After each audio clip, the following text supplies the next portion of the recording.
It's basically a stills camera format, twice the sensor in a standard Alexa really. We went to Munich over a year ago to persuade them to make this camera for us. It's a large format camera, but it's a mini. Obviously with all the camera movement and all the gimbals and stuff we were doing on this, we needed a pretty light camera, but I wanted to shoot with a slightly larger format than standard. They performed amazingly, but yeah, so it was kind of neat that we had this camera specially done for us.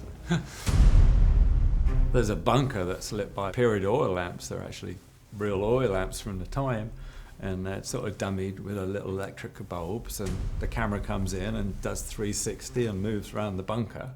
And every time the camera's moving, those lamps are on dimmers, so one's going up and one's going down. I mean, hopefully nobody notices, but I think it's an interesting thing sort of behind the scenes that it was that complex to do. You know, because you couldn't put a light anywhere because the camera's seeing the whole place, so the light that's lighting it had to look like the real thing, you know. There was one situation where there was meant to be this big burning structure at night, and we're basically traveling 360 almost around this, and it's, you know, huge space. And to create that rig, I think it was the biggest lighting rig, the biggest single lighting rig I've ever done, you know.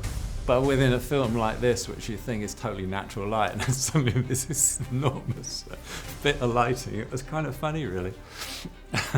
It's funny for my gaffer, because he's spending months. We had one scene that's lit by torches in this underground tunnel, and we had to dummy these, you know, these World War I torches, flashlights.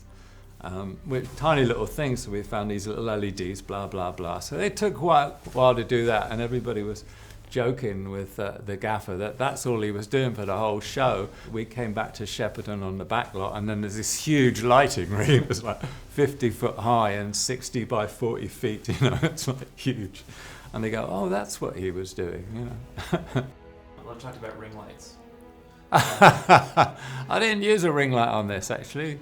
Yeah, I use ring lights a lot, yeah. I just developed them. I was just making patterns of lights, you know. I used batten strips a lot, and then I thought, oh, well, I need a big panel of lights, so I make a big circle of lights, and I thought, well, why would I take the middle out? It doesn't matter, you can just use a circle like that, and it's an easy way to create a soft light, and it's very lightweight, so I had just developed it like that. And I say, well, it wasn't me, but no, everybody does it because it's a wonderful way to create a soft light, very efficient. I did one once that it was like a 16-foot ring light, and then it was 12 foot, and then it was 8 foot. And I thought, it's kind of crazy, really. But it was one big chandelier, and lit this scene, and we did 26 setups in 2 days without moving a light. So, you know, it looked crazy at the time, but it was very efficient for what we were doing. Weirdest thing, I sent my wife James the other day, we walked in a hotel lobby and there's all these circular lights, and I think, well, did they get that from me? I never used to see them, and now they're everywhere.